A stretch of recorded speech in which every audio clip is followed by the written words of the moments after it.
The year was 1969.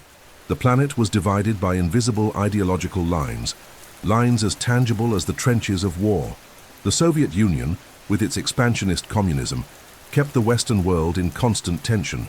The United States, champions of capitalism and Western freedom, at least in rhetoric, were facing an identity crisis as soldiers returned bloodied from Vietnam and civil protests gained strength in the streets. Amidst it all, something deeper was unfolding.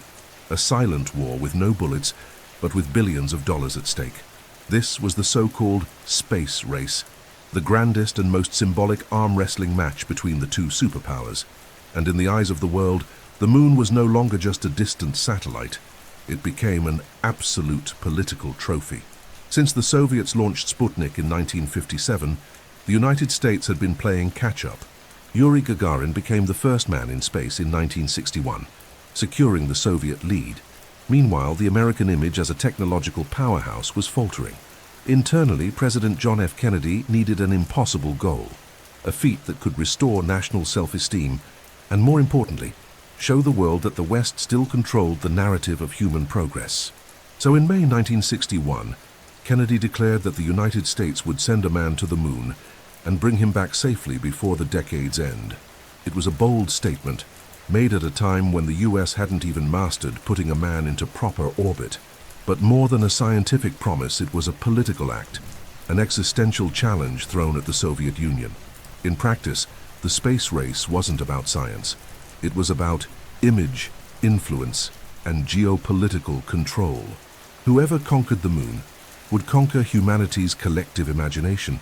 It wasn't just about technology supremacy, it was about world-view supremacy. The Soviets had won the early stages, but the United States had the financial, media, and strategic capacity to turn a technical feat into a global spectacle. For the American government, it was crucial to demonstrate dominance in a domain where war could be won without combat, controlling space as a symbol of human advancement. But as the years passed, Kennedy's deadline loomed closer, and doubts began to build behind the scenes. NASA faced enormous technical failures, with prior missions exploding, failing in orbit, or needing to be aborted. The Gemini and Mercury capsules were rudimentary, and costs were spiraling out of control. Congress questioned the astronomical spending while millions of Americans lived in poverty. The pressure was unbearable. The space agency had to succeed at any cost. Many analysts of the time, and in decades since, have suggested that the conditions in 1969 were ideal for a global staging. The American people needed a triumph, the press needed a glorious headline, and the government needed a symbol. The moon mound became the release valve for all those pressures. Then, on July 20, 1969, the world stopped. According to estimates, around 600 million people watched the broadcast that allegedly showed a man walking on the lunar surface. The image was grainy, the voice metallic, and the emotion intense. One small step for man, one giant leap for mankind. The phrase echoed across the planet, but not everyone applauded. From the first minutes after the transmission, voices emerged questioning the authenticity of the event, not out of pure skepticism, but because the geopolitical context, political urgency, and technical challenges made everything too believable to be true. For some conspiracy theorists, the United States could not afford a public failure. If landing wasn't technically feasible, the next logical step would be to stage the event. And the elements were all in place. A billion-dollar budget, total media control, closed studio environments, recordings without external interference, and a population desperate to believe. In an era of institutional distrust, media warfare, and narrative manipulation, the 1969 event came to be seen as the first grand theatrical production broadcast live to the entire Earth. A moment more symbolic than real, but more effective than ever before. So even before questioning the photos, videos, movements, or physics, many point out that the very historical and political context of 1969 is already strong evidence that something was out of place. After all, in a world where propaganda and narrative control matter more than objective truths, who would really be interested in letting reality get in the way of a good story? When we think of the Apollo 11 mission, what usually comes to mind are the images of Neil Armstrong slowly descending the lunar module ladder. the American flag planted on barren soil, and a black and white transmission that, at the time, represented the pinnacle of human engineering. But behind these symbolic images lay a colossal structure of planning, billions of dollars in investments, and a complex web of political, military, and media interests that few dared to question. The Apollo operation was not just a technical feat, it was a power machine, quiet on the outside and thunderous on the inside, fueled by ambitions that reached far beyond science. NASA, founded in 1958, quickly became the epicenter of the American strategy to win the space race. Contrary to the romantic notion of a purely scientific agency, NASA always had close ties with the Department of Defense, especially during the Cold War. Many of its contracts, technologies, and decisions were filtered through military interests. The Apollo program, formally initiated in 1961, received investments that, adjusted to today's standards, would easily exceed $150 billion. This money was distributed among hundreds of subcontractors, labs, research centers, and industries closely linked to political power. The companies that profited the most from the project, like North American Aviation, Boeing, IBM, and Rocketdyne, weren't just building rocket parts, they were building the narrative of a technological and ideological empire. But the larger the structure, the harder it is to control. And it was precisely behind the scenes that the first signs emerged that something might have been concealed.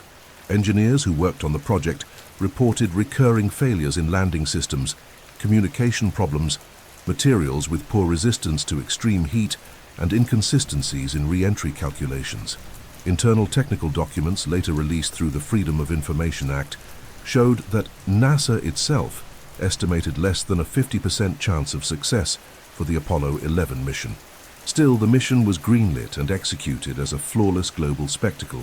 No visible setbacks, no delays, no hesitation. For many analysts, that alone raises suspicion. After all, even the most modern satellite launches today face hiccups. How could such a risky feat happen with perfect execution on the very first try? Another point often ignored by the official narrative is astronaut training. While they were highly skilled and subjected to intense simulations, many experts argue that the zero-gravity exercises done in parabolic flights and water tanks were not enough to prepare someone for the unknown lunar conditions of the time. The moon's temperature ranges from 173 degrees Celsius at night to 127 degrees Celsius during the day. Lunar dust is abrasive, electrostatic, and highly reactive. No Earth-based test could accurately replicate this environment. And yet, according to reports, everything went perfectly, as if the conditions were controlled, like on a set. There are also logistical issues rarely discussed. The amount of fuel needed to land precisely on the moon and then take off again was enormous. Armstrong's manual landing with only seconds of fuel left is portrayed as heroic, but many engineers at the time questioned the feasibility of such a delicate maneuver, using rudimentary computing and no advanced digital navigation. The Apollo 11 onboard computer, for instance, had less processing power than a modern pocket calculator, yet it supposedly guided the craft 384,000 kilometers from Earth and achieved a smooth landing. That alone defies technical common sense. Behind it all looms an even darker element: total control of the narrative. NASA was the sole source of information. Every transmission, photo, and audio recording passed exclusively through its hands before reaching the public. The agency had absolute control over what would be released and what would be kept secret. Journalists at the time, with rare exceptions, had no direct access to the behind-the-scenes. All coverage came from pre-assembled press centers, where information was packaged and ready for distribution. If any part of the mission was staged, even partially, it would have been protected by an institutional wall of silence and strategic shielding. Then there's the strange case of the lunar simulation sets. In the years leading up to the mission, NASA itself built sets that perfectly replicated the lunar surface, complete with craters, controlled lighting, and dark backdrops. These environments were used, officially, for training and test recordings. However, critics argue that many public images from the mission closely resemble those simulations, with mismatched shadows, indistinguishable backgrounds, and a lack of stars. For them, the claim that it was just training is unconvincing. since the aesthetic and photographic composition match in a disturbing way. Lastly, we must consider the political impact of the Apollo operation. During the Cold War, it wasn't just about reaching the moon. It was about dominating the global collective imagination. The world had to see, believe, and applaud. And if that required manipulating images, omitting failures, or even reenacting parts of the mission, many believed the US government would not hesitate. After all, when the narrative serves a greater purpose, like winning a planetary ideological war, the line between truth and theater becomes blurry and dangerously convenient. July 20th, 1969.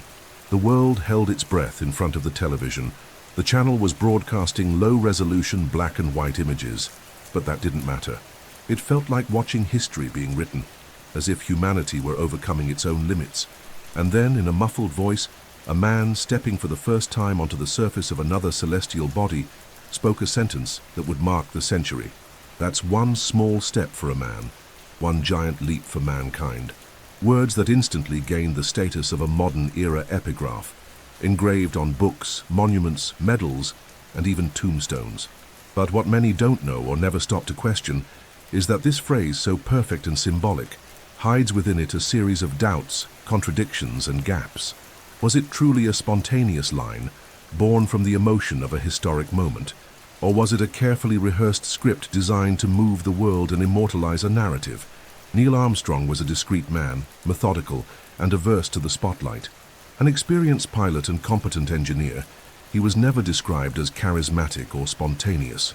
Throughout his life, he avoided interviews, rarely spoke publicly about the mission, and always kept his distance from the celebrity status that was imposed on him. To many, this is a clear indication that Armstrong carried a greater burden than imagined. If everything was real, his modesty might have been genuine. But if something had been staged, then his silence might have been a way to protect a secret as vast as the mission itself. Let's get to the core of the matter. Where did that phrase come from? According to the official version, Armstrong improvised it at the moment he stepped onto the moon. But there are conflicting accounts. In some old interviews, Armstrong claims he thought of the line shortly before the mission. In others, he says he came up with it during the flight. Later, he revealed he had written it down in advance. These inconsistencies have fueled decades of speculation, a phrase that perfect doesn't just happen, it is written. Curiously, NASA does not acknowledge any officially prepared speech script for the astronauts. However, internal memos released years later revealed that there was indeed an intense public relations effort tied to the mission, and that a NASA communications team was responsible for ensuring the mission's media impact was maximized. There was training on how to conduct interviews, how to answer questions, and how to present themselves to the world. It seems unlikely that Armstrong's line didn't go through that filter. Another point that intrigues conspiracy analysts is the supposed audio glitch in the sentence. Many experts in communication, phonetics, and sound engineering have analyzed the original Apollo 11 recordings and pointed out that a word is missing in the transmitted audio. What Armstrong actually said, according to phonological analysis, was, "That's one small step for man, one giant leap for mankind." The absence of the article a man, completely alters the meaning of the sentence. Armstrong later claimed the microphone may have failed or didn't capture the word. But for conspiracists, this only strengthens the theory of editing, control, and possible re-recording of the audio. In a controlled environment like a studio, it's easier to justify mistakes with technical failures than to admit the scene's artificiality. Furthermore, the sentence's structure contains rhetorical elements typical of political and institutional speeches. There is parallelism, contrast, and metaphor, all calibrated to create emotional impact. The construction strongly resembles speeches prepared by the White House press team during key moments in history. It would not be far-fetched to think that the phrase was crafted by government writers or NASA consultants to maximize its symbolic power. After all, a mission with billions of dollars at stake would hardly leave something as crucial as humanity's first words on the moon to chance. There's also a curious detail. Documents discovered decades later revealed that NASA had prepared in advance a eulogy in case the astronauts died during the mission. The text was dramatic, poetic, and deeply composed. This shows there was indeed a major concern with the symbolic weight of words. enough to prepare rehearsed lines for every possible scenario. Armstrong's speech could very well have been part of that same narrative planning, a carefully choreographed theatrical act. Lastly, we can't ignore what came afterward. Armstrong, despite being the protagonist of one of humanity's most iconic moments, withdrew from the spotlight. He rarely spoke about the mission, he avoided interviews, and on the rare occasions he appeared publicly, he showed discomfort. He lived a reserved life far from politics, fame, and the heroic narrative surrounding him. For skeptics, this distance is a sign that something deeply disturbed him, perhaps the awareness of having taken part in a grand simulation. Armstrong's phrase may have been historic, but it could also have been the first act of a carefully scripted performance, written not on the lunar surface, but in dark rooms where narratives were crafted to win wars without firing a shot. And if every detail was planned, even the words spoken on the supposed lunar soil, then one question becomes inevitable. What else beyond the phrase was orchestrated? Few things carry as much symbolic power as an image. In an increasingly visual world, the photographs of the Apollo missions have, over the decades, become indisputable icons of American technological supremacy. The reflection in Buzz Aldrin's helmet, the waving flag under the dark sky, the long shadow cast over the uneven ground. These are records that, on their own, seem undeniable. Yet it's precisely in these images, celebrated as definitive proof of the lunar landing, that conspiracists find the most visible signs of forgery. Overlooked details, visual inconsistencies, and improbable physical phenomena make these photos one of the most frequently challenged pillars by those who doubt the mission's authenticity. The first and perhaps most notorious suspicion concerns the shadows. In several official images, the shadows cast by astronauts, flags, and lunar modules appear in incompatible directions. In theory, the moon's surface has only one light source, the sun. In a unidirectional lighting environment, shadows should follow the same pattern, parallel and consistent, yet countless photos show divergent, crossed, or oddly angled shadows that suggest multiple light sources. To visual analysts who support the staging theory, this is a clear sign of artificial lighting, like what is used in major film studios. NASA defends itself by stating that the moon's uneven terrain can distort shadow perception, and that the camera's wide-angle lens contributes to the visual effect.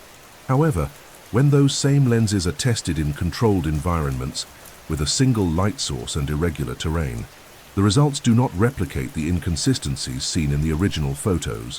For many, this justification falls short, given the obviousness of the issue. Another highly questioned point is the absence of visible light sources in areas that are brightly lit, despite being in full shadow. For instance, in some images, the face of an astronaut is clearly visible, even though it's completely shaded and far from direct sunlight. How can a figure be so well lit if there's no atmosphere on the moon to diffuse light as on Earth? The official explanation is that the highly reflective lunar soil would be enough to illuminate such areas. However, this claim contradicts tests conducted by professional photographers, which show that lunar regolith is dark and opaque, reflecting far less than terrestrial sand. In other words, it would be physically improbable to create that kind of lighting with the environment described by NASA. There are also questions about the level of detail in the photos. The Hasselblad cameras used by the astronauts had no viewfinder, which means all photos were taken blind, without framing. Even so, the images are incredibly well composed, with precise focus, balanced depth, and framing worthy of professional photographers. This raises the hypothesis that the photos weren't taken under extreme conditions, but rather in controlled environments with professional photographic direction. Another intriguing aspect is the reflections and glares captured on metallic surfaces, such as in the helmets. Some of these reflections show geometric shapes and light sources that don't match the supposed lunar landscape. In one famous image of Aldrin's helmet, it's possible to distinguish what appears to be a rectangular structure outside the frame, something that doesn't resemble the lunar module or any equipment listed by NASA. For conspiracists, this is the tip of the iceberg, inadvertent evidence that the scene was filmed in a studio, with lighting and set elements accidentally reflected in the astronaut's gear. Still on the topic of lighting, it's worth noting that there isn't a single image from the moon that shows a strong contrast in brightness between the ground and the sky. Considering that the lunar sky is a complete vacuum and should be pitch black, the exposure settings in the photos should present extreme differences. Either the ground is well lit and the sky overexposed, or vice versa. Yet in the released images, everything appears perfectly balanced, as if the scene were lit under controlled conditions and not subject to the severe physical laws of outer space. Another frequently cited argument by skeptics concerns depth of field. In many photos, objects in the foreground and background appear equally sharp, which would only be possible with extremely precise aperture control, typically used in professional film production. The question is, how did a camera mounted on an astronaut's chest, operated without a viewfinder, inside a pressurized suit and under reduced gravity, manage to capture images with such technical precision?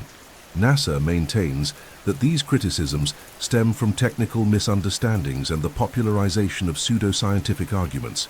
However, for those who believe mankind never walked on the moon, these images are more than evidence. They are a mistake. In a time of minimal censorship, total information control, and collective euphoria, few people had reason to question the photos. But decades later, with access to analysis tools, contrast software, and independent experts, once invisible details have come to light. Perhaps the most symbolic aspect is the fact that all mission photos were controlled, edited, and released exclusively by NASA. No independent photographers, no external agencies, no international observers took part in the verification process, at a time when analog image manipulation was already possible and when institutional transparency was not a priority. Blindly trusting a single narrator seems at the very least naive. And when what's at stake is the greatest achievement in human history, are beautiful pictures really enough to convince? One of the first things any attentive observer notices when looking at the Apollo 11 mission images is something missing. Something that should be there yet mysteriously appears nowhere. The stars. The lunar sky, described as a perfect vacuum, atmosphere-free and permanently black during the lunar day, should, in theory, be an ideal stage for stargazing. After all, with no clouds, no light pollution, and no atmospheric distortion, the moon offers the perfect environment to see the universe in full. And yet, in none of the photos taken during the mission can a single star be seen. This fact raises one of the main suspicions among defenders of the conspiracy theory. To them, the total absence of stars in the images is not a coincidence or a technical flaw. It's the direct result of filming in closed studios, where simulating a starry sky would have been too technically complex and risky for a staging that had to appear flawless.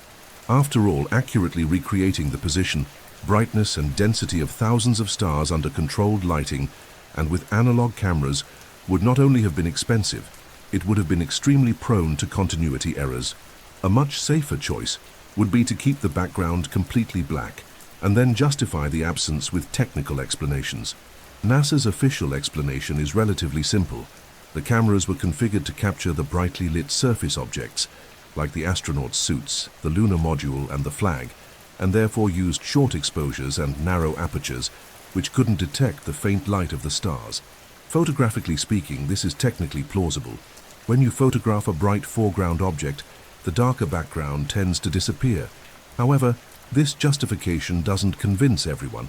If this argument were universally true, then no night photo taken on Earth would ever show stars, and that is clearly not the case. Moreover, astronauts later reported seeing stars from the moon's surface.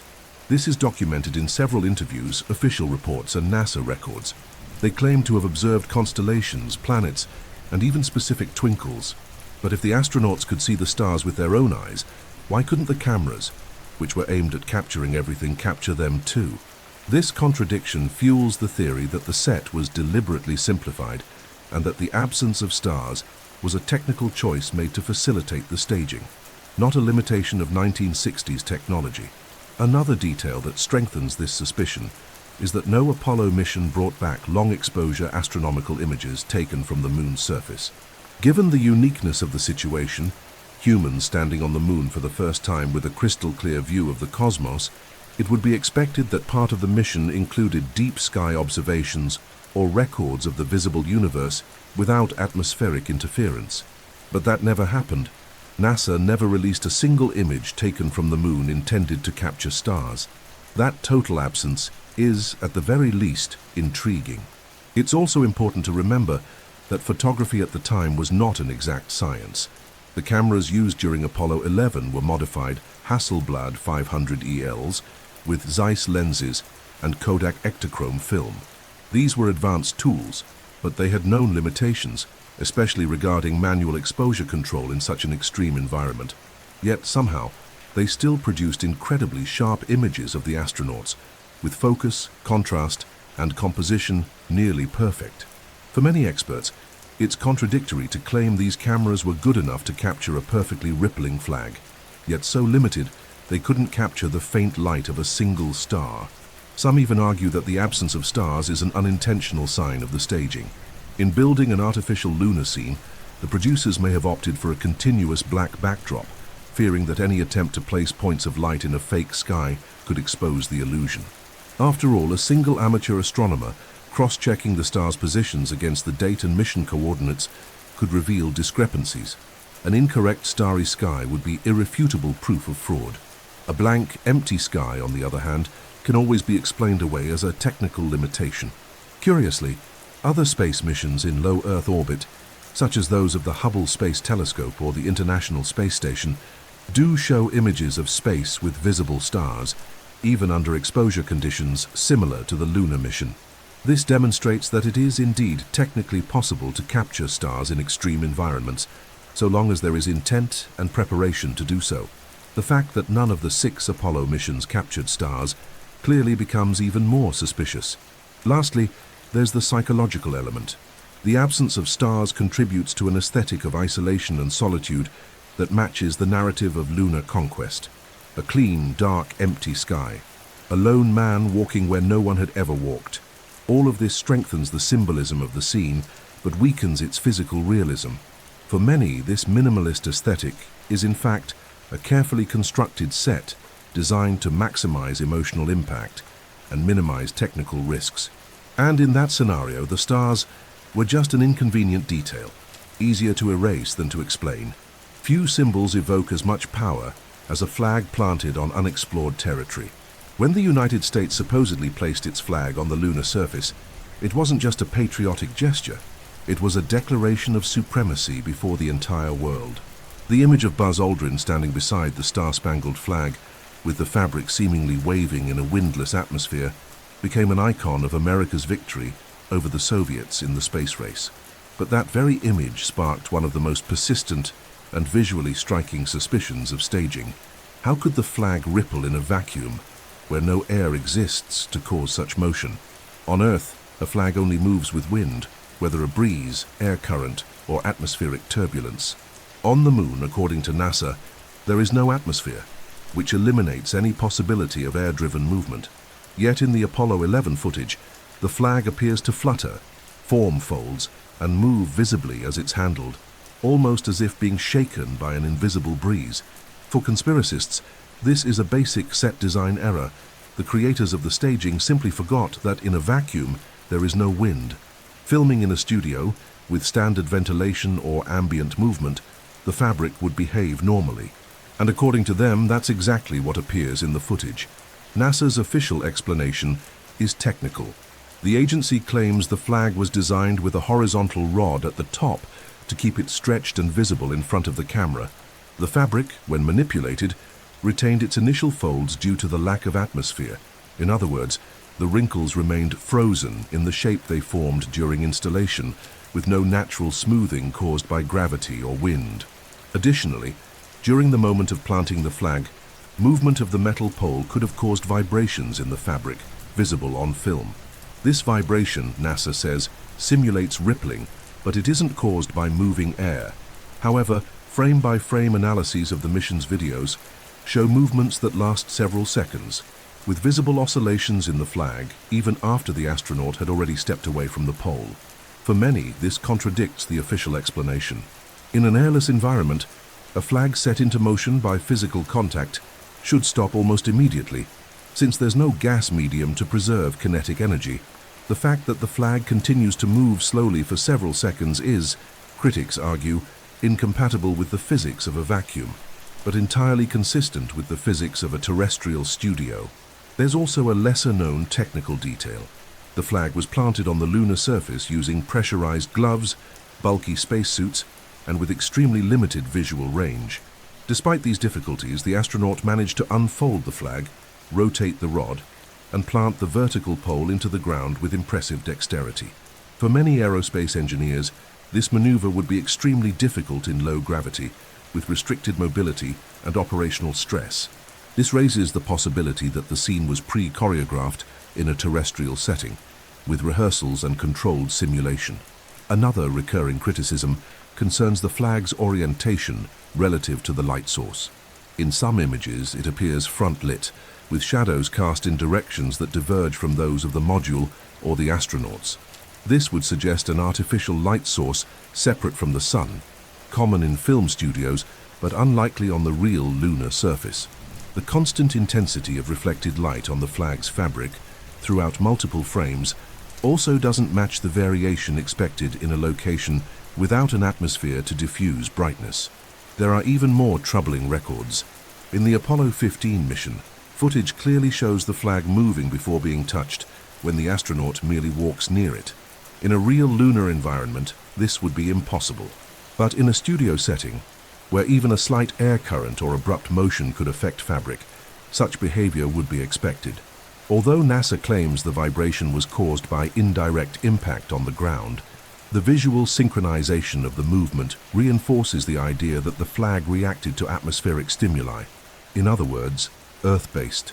Curiously, after the Apollo missions, NASA stopped publicly addressing the flag. In recent images captured by lunar probes, such as the LRO, Lunar Reconnaissance Orbiter, the flags are technically visible in satellite photos, though not in detail. The lack of modern, zoomed-in photographs clearly showing the flags on the lunar surface only adds to the skepticism. If the flags are still there, why not photograph them clearly? And if they aren't, where did they go?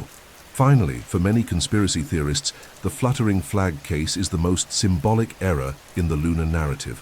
A small, almost aesthetic detail, but one that betrays a deeper truth.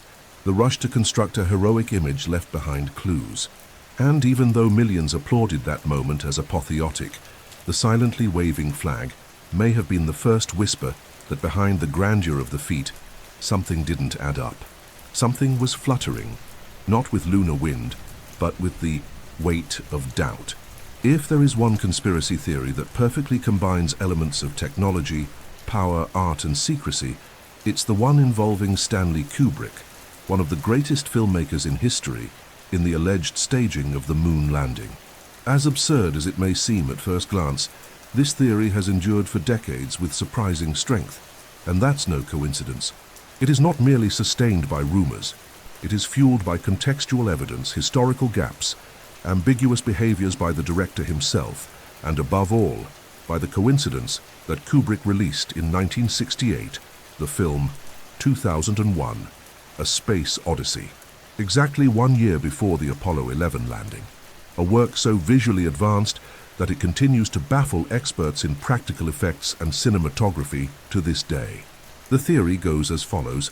Kubrick was secretly hired by the United States government, possibly by NASA or agencies connected to the Department of Defense, to film the scenes that would be shown to the world as the moon landing. The goal? To guarantee a symbolic victory over the Soviet Union in the space race, even if the real technical progress was not enough to put a man on the moon. For many, such staging would be the only way to ensure the necessary political and media impact without risking the lives of astronauts, or jeopardizing the US image in case of failure. 2001, A Space Odyssey, is often cited as indirect evidence of Kubrick's secret role. Released in April 1968, the film features zero-gravity scenes with impeccable camera rotation, planetary surfaces with stunning realism, and a space environment that, according to contemporary filmmakers, could not have been recreated so perfectly without access to technology far beyond what was available to cinema at the time.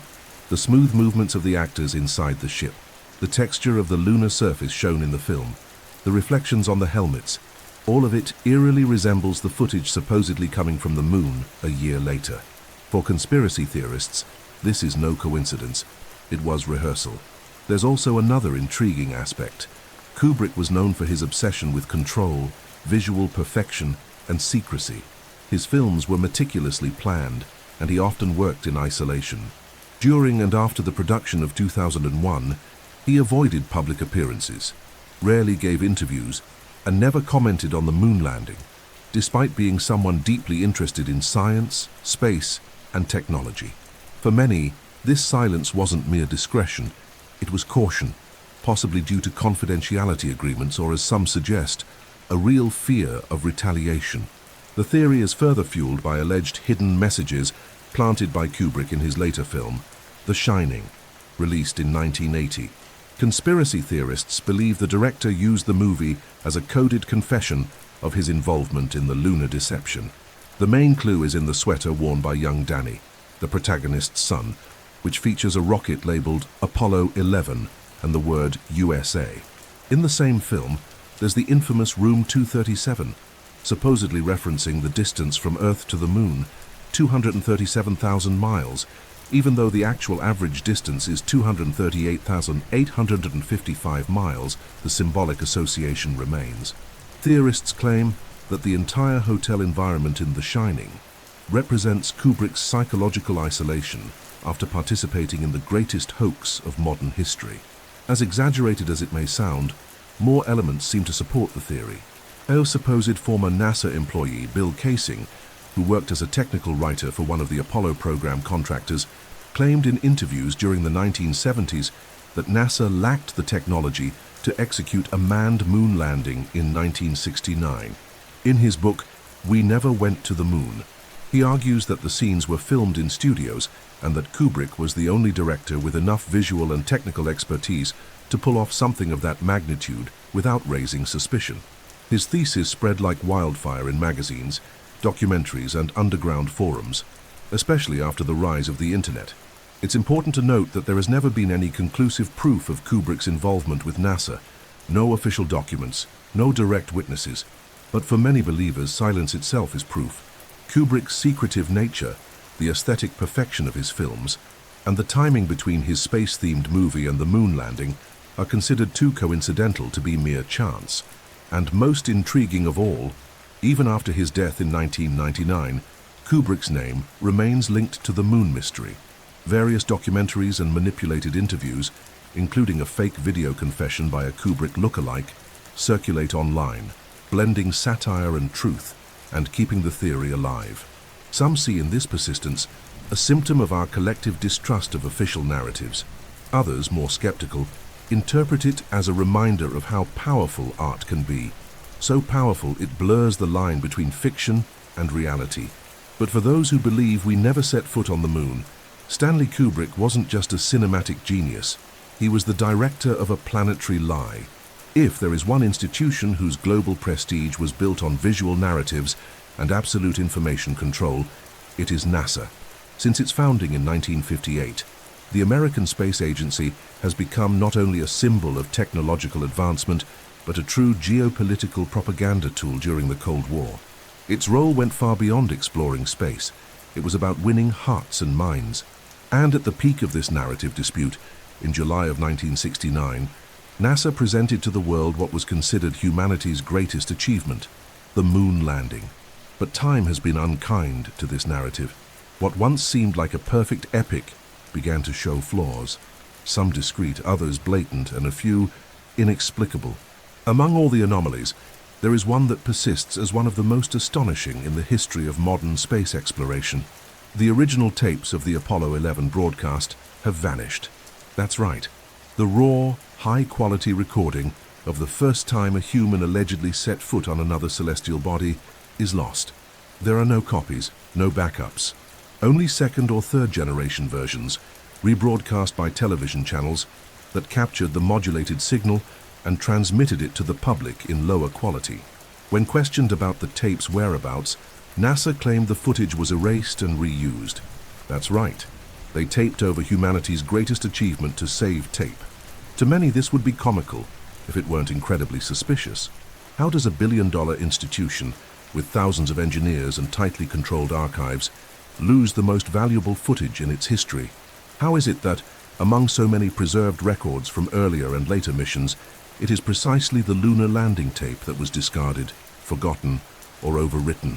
The situation becomes even stranger when we discover NASA took decades to publicly admit the loss. The scandal officially surfaced in 2006 after an investigation pressured the agency to account for the missing files. But the missing tapes are not the only crack in this carefully constructed narrative.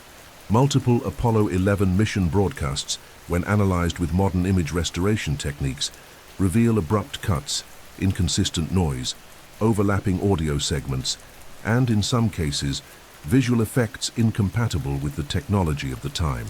Some footage shows flashing lights in reflections that defy physical logic. Others present sudden changes in the texture of the lunar surface, as if there were continuity errors in the set. Conspiracy theorists claim these imperfections are not due to the technological limitations of the era, but to analog editing mistakes. Since digital manipulation tools did not yet exist, the process of cutting and splicing footage was done physically, with blades and magnetic tape splicing.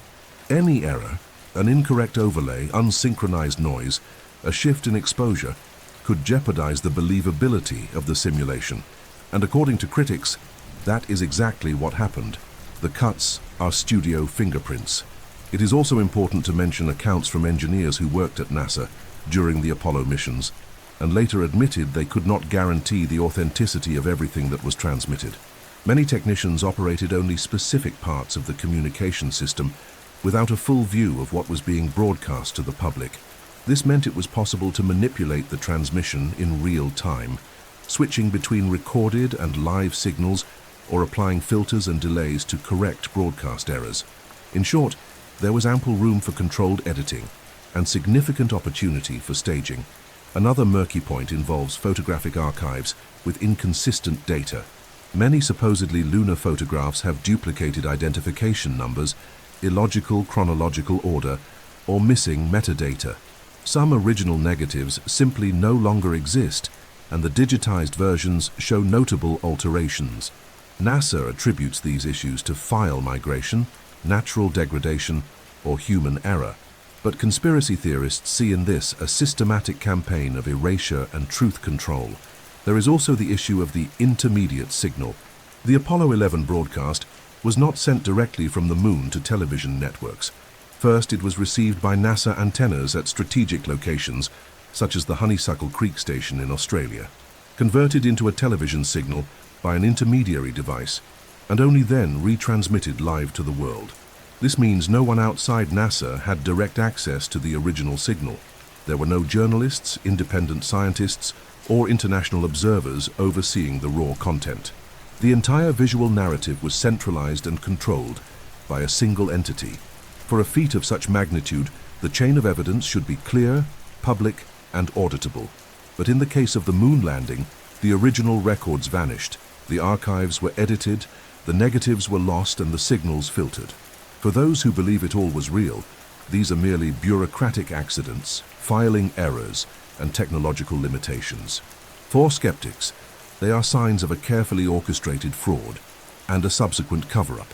After all, if the mission was authentic, why was so much accidentally lost? And if the truth was recorded, why can't it be shown in its original form?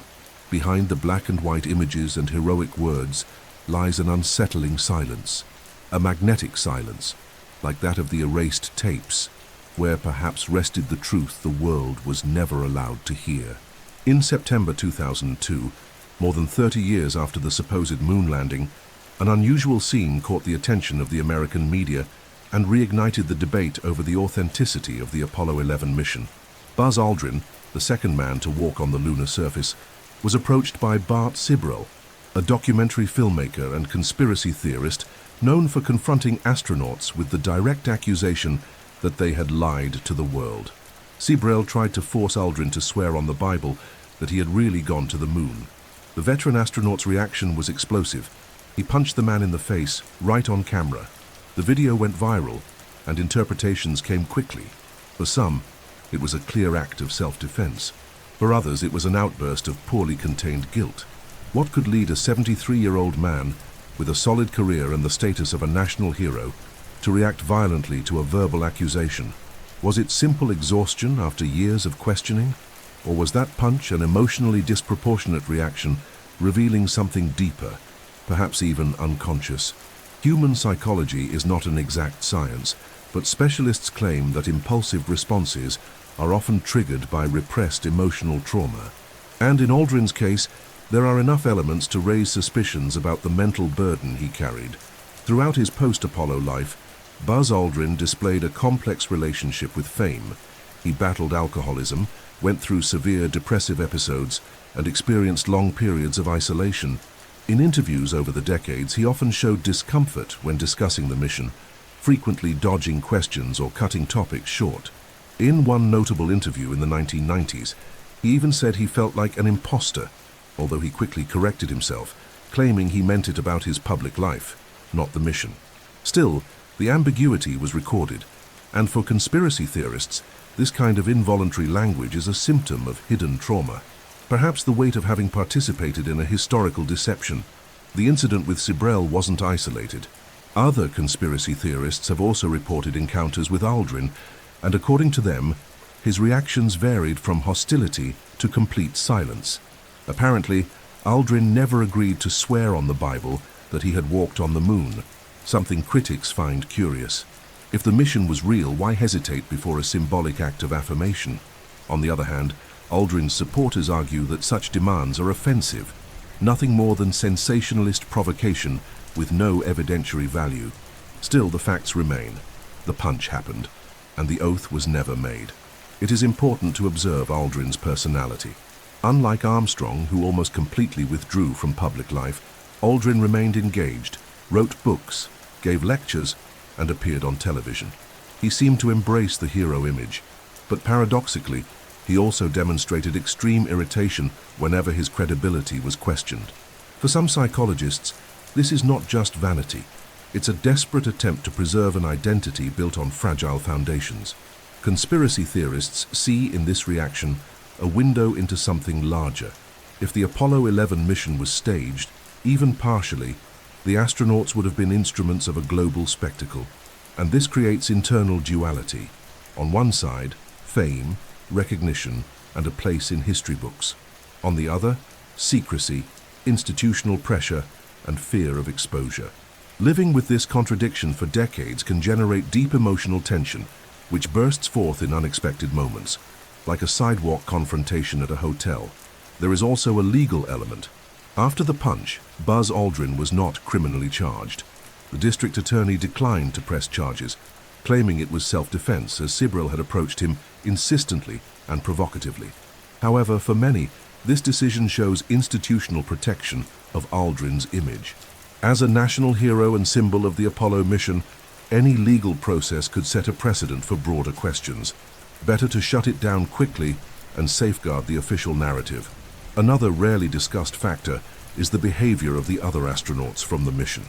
Neil Armstrong, as already mentioned, avoided public appearances. Michael Collins, the command module pilot, also maintained a discreet posture throughout his life. None of the three ever took part in open debates about the conspiracy theories. None agreed to face skeptics live, nor subjected themselves to confrontational interviews. NASA itself never held public events to transparently refute the moon hoax theory. This systematic evasion strengthens the conspiratorial narrative. Those who speak confidently about the truth do not fear questions. And so, Buzz Aldrin's punch became more than just a physical gesture. It became a symbol of the conflict between memory and doubt, between narrative and trauma.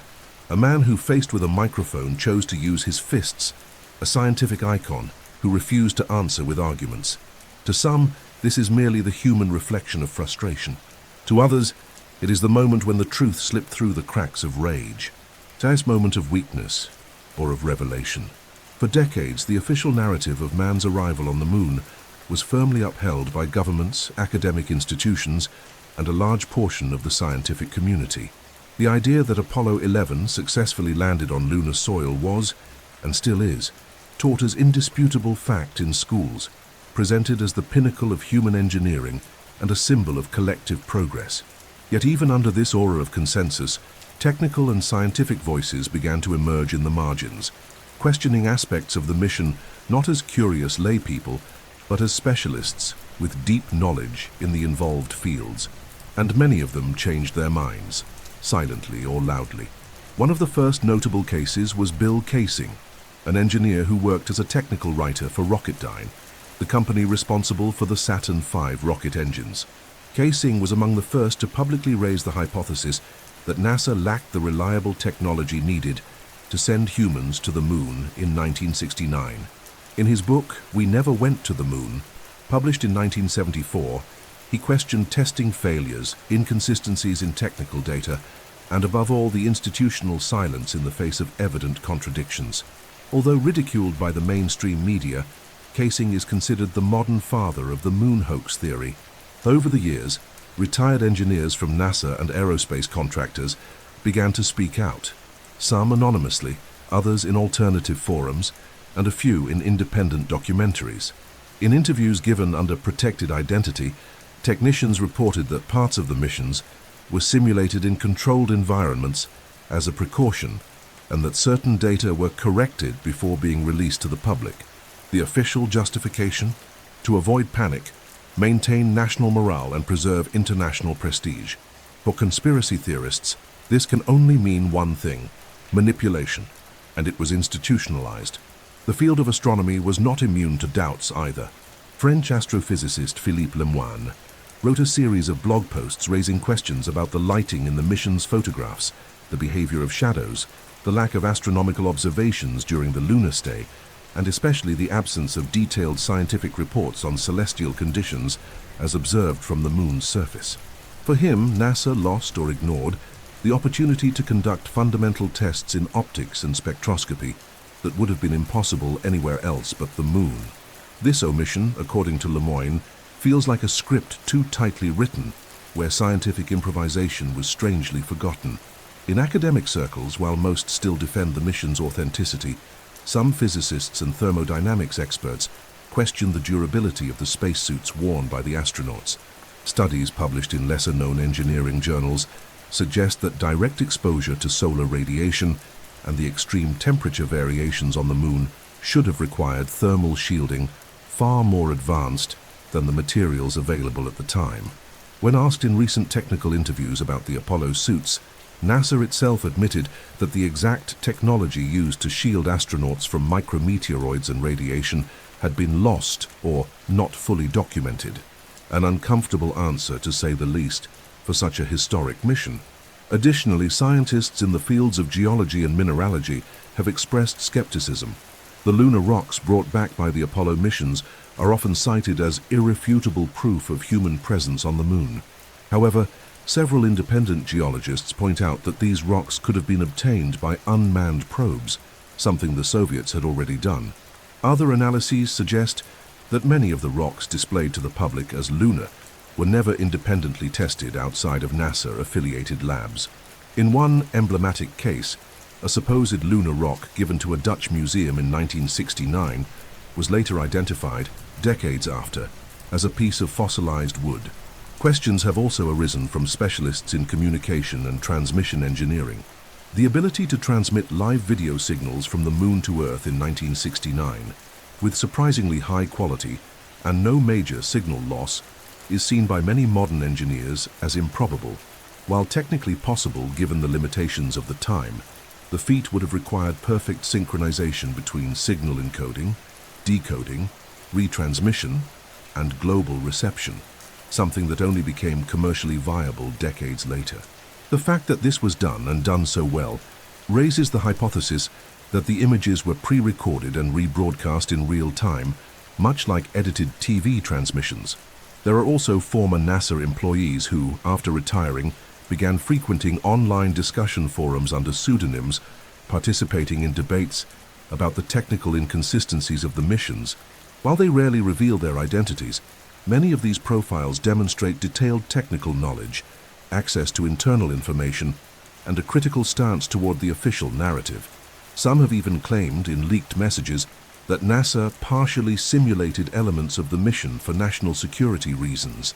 But what does partially simulated mean? And what exactly was simulated? Images, trajectories, the landing. These accounts, though fragmented, form a disquieting mosaic, a picture where unanimity starts to dissolve, where decades of silence give way to murmurs, and where once unquestionable technical authority now coexists with doubt. The presence of experts who have changed their minds is not direct proof of fraud, but it is a powerful sign that the story might not be complete. And when those who were supposed to defend the official narrative begin to hesitate, question, or withdraw, what remains of the truth? Perhaps what was once believed to be a solid rock of evidence is, in reality, a lunar soil of quicksand, fragile, unstable, and dangerously illusory.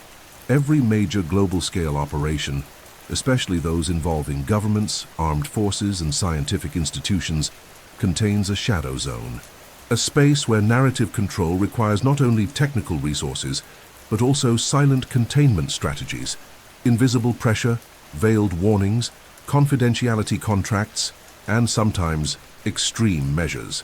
In the case of the Apollo 11 mission, if there truly was staging involved, the operation would not have been limited to cameras, costumes, and a live broadcast. It would have necessarily required the creation of an absolute ring of silence around the truth. And like every institutional deception, this one may have left behind traces, in the form of silenced voices, destroyed careers, and people who vanished after speaking too much. One of the most emblematic cases is that of engineer Thomas Ronald Barron, an auditor hired to assess NASA's safety procedures after the fatal Apollo 1 fire in 1967. Barron wrote a report of more than 500 pages detailing technical failures, administrative negligence, and manipulation of internal data. He even testified before the United States Congress, warning that NASA was hiding serious risks. Just days later, Barron, his wife, and daughter died in a car accident, with the police report classifying the incident as circumstantial. The original 500-page document was never found. Only a 50-page summary was handed over to the authorities. The rest remains missing to this day. To conspiracy theorists, the Barron case marks the first major loss of someone who dared to pull back the veil on NASA's irregularities. Although officially tied to the Apollo 1 incident, many believe Barron was on the verge of revealing sensitive information that would have cast doubt on the feasibility of future missions, including Apollo 11. His death, combined with the loss of the full report, is viewed as an institutional message. Some truths cannot be spoken. Another widely discussed case is that of Lieutenant Colonel Virgil Thurser Grissom, one of NASA's first astronauts, and the pilot of the Apollo 1 mission. Grissom was openly critical of the equipment's safety, and according to family members, doubted the agency's ability to safely land a man on the moon. During a press conference, he famously hung a lemon on the Apollo capsule to symbolize his dissatisfaction. Not long after, he died in the fire that killed the entire Apollo 1 crew, a tragedy officially attributed to an electrical short circuit. For conspiracy theorists, his death was more than an accident. It was a silencing. There are also accounts from amateur radio operators around the world who claim to have picked up unsynchronized or missing transmissions during the Apollo 11 mission. Some reported that the main broadcast signal did not align with NASA's declared movements. Others claim to have heard fragments of conversations between astronauts that were never included in official transcripts. Many of these reports were ignored or ridiculed, but some of the operators vanished from the public eye, left forums, abandoned their research, and even moved to other countries. In underground forums and alternative research networks, reports have surfaced from civilian NASA contractors who were allegedly forced to sign confidentiality agreements with extremely rigid clauses, including threats of life imprisonment under charges of treason. Although these documents have never been publicly revealed, their content is cited by former employees who claim to have been repeatedly warned never to discuss internal recordings, simulation sessions, or transmission tests. When pressed about what they saw or heard, these sources only say they know enough never to speak of it again. The fear is palpable. Another aspect that strengthens the conspiratorial argument is the absence of structured leaks. In more than 50 years, no official documents, no internal memos, no confidential recordings have ever been released to the public, something that, to some, is evidence of total control. In an era where even secret espionage programs are exposed by whistleblowers, the complete absence of moon-related leaks is interpreted as proof of extreme repression, as if the subject itself were protected by an unbreakable institutional pact. And when someone gets too close to the truth, the pattern of ostracism emerges. Researchers who publish critical theories are labeled lunatics, lose academic funding, get books banned from publishers, and see their names linked to misinformation. The academic world, which should encourage debate, instead closes ranks in absolute consensus, and those who question it are exiled. This indirect persecution fuels the sense that a coordinated force exists, not to discuss, but to silence. Some even believe that American military intelligence is behind the narrative shielding, the presence of the US, Air Force in communication control, the involvement of agencies like the NSA, and the mission's funding through non-auditable budget channels point to an operation that exceeded civilian bounds. If fraud occurred, it wasn't just media-based. It was strategic, militarized, and perhaps irreversible. Thus, the silence surrounding Apollo 11 is not merely an absence of evidence, it is, to many, the loudest of all clues. A silence that comes at a cost, that demands sacrifice, that removes pieces from the board without leaving a trace. A silence that, instead of ending the debate, perpetuates it, like an echo from the lunar vacuum itself, where the truth was never spoken, or was never allowed to be. On July 20th, 1969, the world came to a halt in front of an unprecedented television feat, the live broadcast of the first man walking on the moon. According to estimates at the time, approximately 600 million people watched a global-scale event in real time, with synchronized audio and video supposedly captured from 384,000 kilometers away from Earth. At the height of the Cold War, without the internet, without efficient geostationary communication satellites, and with a still rudimentary global infrastructure, NASA was able, at least according to the official narrative, to carry out the cleanest, most stable and synchronized broadcast in television history. But was that technologically possible in 1969? To understand the limitations involved, we must consider the available resources at that time. Live TV broadcasts were still in their infancy, even in major urban centers. The images broadcast from the moon were not sent directly to people's homes. They were first captured by NASA ground stations strategically located around the globe, such as the Honeysuckle Creek Tracking Station and the Parkes Radio Telescope, both in Australia. From there, the signals were converted into formats compatible with terrestrial television, re-recorded, and retransmitted by regional antennas. The process involved compression, re-encoding, and redistribution, all in an era when computers used magnetic tape and punch cards. NASA itself acknowledges that the original Apollo 11 signal was low resolution and transmitted in a special format called SSTV, slow scan television. This signal was incompatible with standard television. What the world actually saw was a AU filming of a monitor screen, displaying the converted SSTV signal using a regular video camera. In other words, the live broadcast the world watched was not a direct transmission from the moon, but rather a video of a screen, rebroadcast with delay and already with significant quality loss. Even so, the synchronization and clarity surprised even the standards of the time. Supporters of the conspiracy theory argue that such a structure would be highly unlikely to function with the perfection demonstrated. The system involved multiple layers of risk, long distances, signal travel time, with natural latency of over 1 second between Earth and the Moon, electromagnetic interference, Earth's curvature, limitations of analog reception, and above all, the fragility of Apollo 11's edge equipment, which included an onboard computer less powerful than a modern calculator. Even assuming the best technical scenario, the signal from the Moon to Earth should have suffered frequent interruptions, heavy noise, and data packet loss, something that simply did not occur in the historic broadcast. Another issue involves the power source and the strength of the transmitter antenna. Apollo 11 used a high-gain antenna that needed to be all manually pointed toward Earth with extremely high precision, while the lunar module faced landing instability and adjustment movements. To maintain the transmission beam correctly aimed, the astronauts had to operate the equipment flawlessly, without modern software, without automatic adjustments, and wearing heavy suits that limited mobility. How this antenna maintained a stable and functional signal throughout the operation is, for critics, a technical mystery still lacking a convincing answer. Furthermore, the audio signal transmitted from the Moon was clear, sharp, and with almost no interference.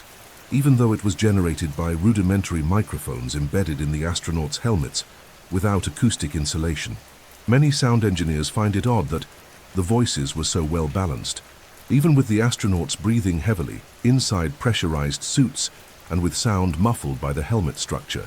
The official explanation says audio compression and electronic filters explain the clarity. However, modern recordings using similar equipment in controlled environments still present noises that are not present in the original lunar recordings. Another critical factor is time delay. Theoretically, any signal sent from the moon takes about 1.228 seconds to reach Earth, yet in many parts of the Apollo 11 broadcast, the responses between NASA operators and astronauts appear instantaneous, as if latency didn't exist. In several moments, Houston responds immediately after the astronauts speak, ignoring the natural interval of signal travel. Telecommunications experts call this phenomenon latency inconsistency, something that can occur in recorded or manipulated transmissions, but not in pure real-time communication. For conspiracy theorists, this mismatch is further evidence that the content was pre-produced, adjusted, and broadcast as if live. There's also the question of why NASA chose not to preserve the original high-resolution SSTV tapes.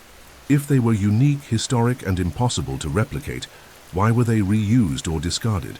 The agency explains it was due to an administrative error and that the tape was overwritten to save resources, an unacceptable explanation for such a monumental achievement. For skeptics, this was the deliberate destruction of the only technical evidence capable of validating or disproving the transmission. Finally, one must reflect. Apollo 11 was, according to the US government, humanity's greatest accomplishment. The first time we set foot on another celestial body, a moment of global unity. If that's true, why so much reliance on indirect signals, intermediary cameras, and second-hand accounts? Why was the transmission of such a crucial event made with so much fragility and complexity, and at the same time, with near magical success? For authenticity defenders, everything fits within the limits of the era's technology. For conspiracy theorists, the answer is simpler and more unsettling. The moon transmissions weren't live because no one was ever there. Among all the questions that surround the moon hoax theory, one stands out with overwhelming force.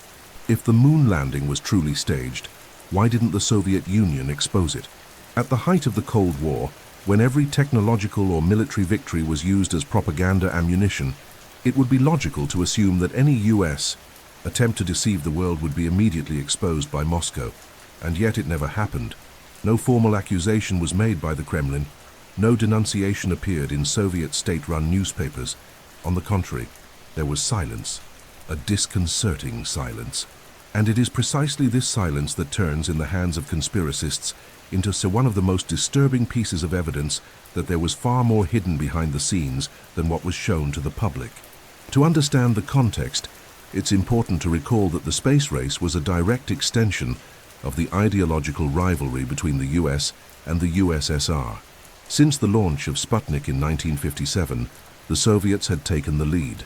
They were the first to put a satellite in orbit, the first to send a living being into space, the dog Laika, and the first to launch a man into Earth's orbit, Yuri Gagarin. For more than a decade, they dominated headlines with increasingly bold achievements. Suddenly, however, the United States not only caught up, but surpassed them with an allegedly impossible feat, landing a man on the moon and bringing him back safely. All of this in a technically flawless mission, broadcast live around the globe, and accepted without protest by its greatest rival. What conspiracy theorists suggest is that the Soviet Union knew it was a hoax and chose to stay silent. The reason? A tacit or direct agreement between the two superpowers based on the idea that exposing the American fraud would also reveal the limitations of the Soviet program. After all, the USSR never managed to send a cosmonaut to the moon. Their manned missions remained limited to Earth orbit, and their lunar program was abruptly terminated without further explanation. Their N-1 rockets, equivalents to the American Saturn V, failed in every launch attempt. Revealing that the Americans lied would mean admitting that the Soviets lost to a performance, perhaps an even more humiliating outcome. Moreover, There is evidence that the intelligence services of both countries maintained parallel communication channels, even amid ideological hostility. Declassified Cold War documents reveal that Soviets and Americans discreetly collaborated on topics like arms control, scientific espionage, and the use of space for peaceful purposes. In such a scenario, it's not unthinkable that a veiled non-aggression pact was established, especially if it involved something as sensitive as global credibility. Preserving the illusion of the lunar conquest may have been, for both sides, a way to maintain the symbolic balance of the Cold War. Another crucial factor was information control. The Soviet Union maintained a strict censorship system, with all media under state control. If the Kremlin decided that denouncing the American hoax wasn't strategic, no such information would ever reach the public.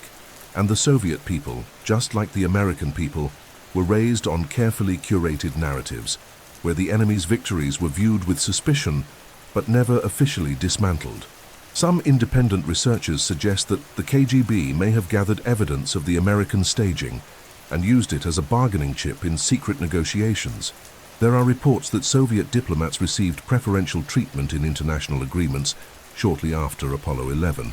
Coincidence? Perhaps. But for conspiracy theorists, these are signs that knowledge of the hoax was used as a secret geopolitical tool. Instead of exposing their adversary, the Kremlin may have preferred to negotiate in silence and profit behind the scenes.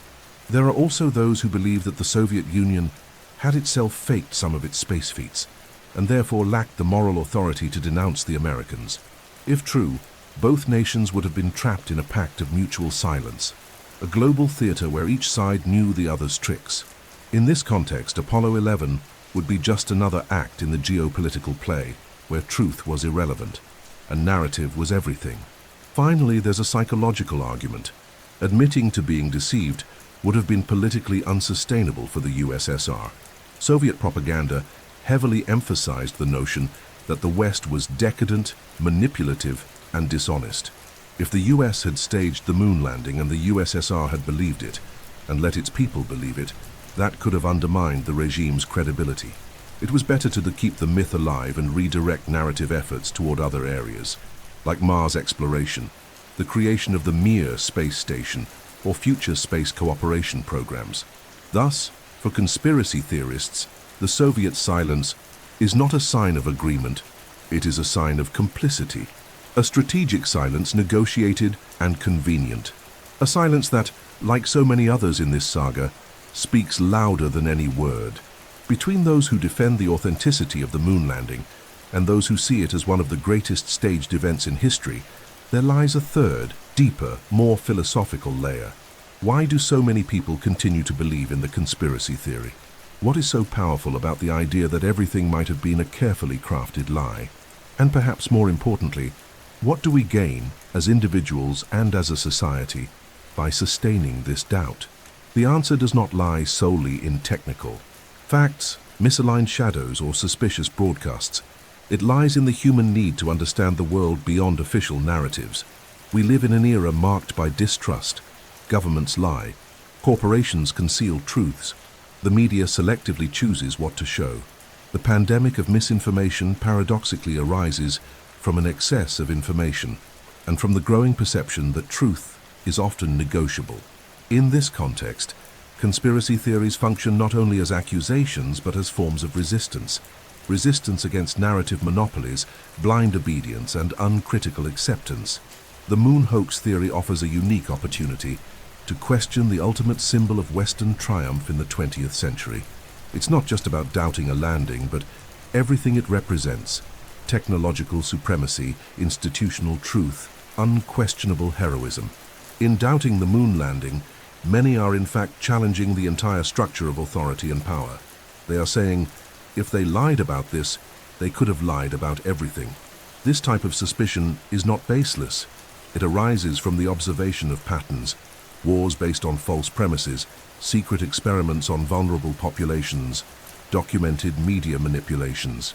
Cases like Project MKUltra, the Tuskegee experiment, and Operation Northwoods, all real, have taught the public that not only can governments lie, but that they do so systematically. Within this context, the moon landing becomes just another narrative to be deconstructed. Belief in conspiracy also provides something emotional: belonging. Those who question the official version find communities where they can express their doubts without censorship. Forums, groups, alternative documentaries, all of these create a sense of alliance around a common purpose: the search for a greater truth. Even if that truth is never fully found, the mere act of seeking strengthens bonds and identities. And there is another gain, more subtle: intellectual empowerment. Questioning the moon landing requires research, critical thinking, image analysis, reading technical reports, understanding physics and engineering. Even if the conclusion remains controversial, the process of building this doubt makes people feel like active participants in reality, not just passive consumers of official versions. In a world that is increasingly vertical, where decisions are made from the top down, questioning whether man really walked on the moon is also an act of autonomy. Of course, there are dangers. Blind belief in conspiracies can lead to total skepticism, denial of science, and social isolation.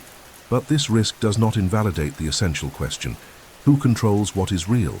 By rejecting the official version of Apollo 11, conspiracists are demanding that reality be continuously proven, not merely declared.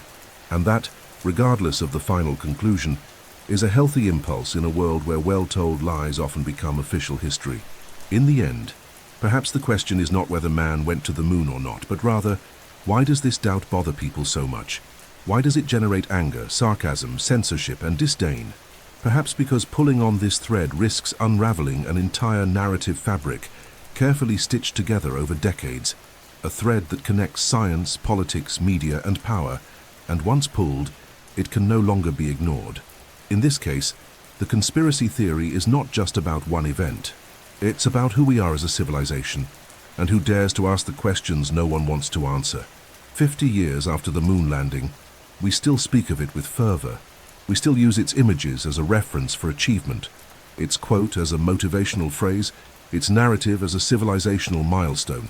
Apollo 11 has transcended the historical fact and become the modern myth.